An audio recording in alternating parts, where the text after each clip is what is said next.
છે એ ભ્રમ તૂટી ગયા છે સિસ્ટમ પરથી. એક ભરોસો આવી ગયો છે કે આ દેશમાં આ દેશના નાગરિક સિવાય કોઈ કશું નથી બદલી શકતું, પણ આ તો એ નાગરિકો છે કે જે આજે જ્યારે અમારા પત્રકારે વાત કરી ત્યારે કશું જ નહીં, ખાલી માવો ખાતા ખાતા જોવા આવ્યા હતા.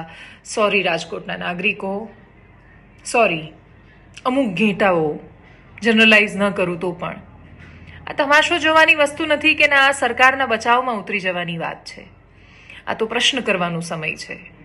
તમારી આંખોના ખૂણા ભીના નથી થતા, તમારી અંદરની સંવેદનાઓ તમને પ્રશ્ન કરવા માટે મજબૂર નથી કરતી, તમને એ વિચાર નથી આવતો કે ચહેરાઓ બદલાઈ જાય છે પણ છતાંય કશું કેમ નથી બદલાતું.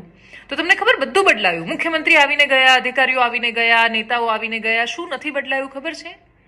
તમારો ને મારો સ્વભાવ, સ્વીકારી લેવાની વૃત્તિ, એડજસ્ટ મારો સ્વભાવ, સ્વીકારી લેવાની વૃત્તિ, એડજસ્ટ થઈ જવાની ને દરેક વખતે અનુકૂળ થઈ જવાની વૃત્તિ જે આપણી અંદર ઘૂસી ગઈ છે ને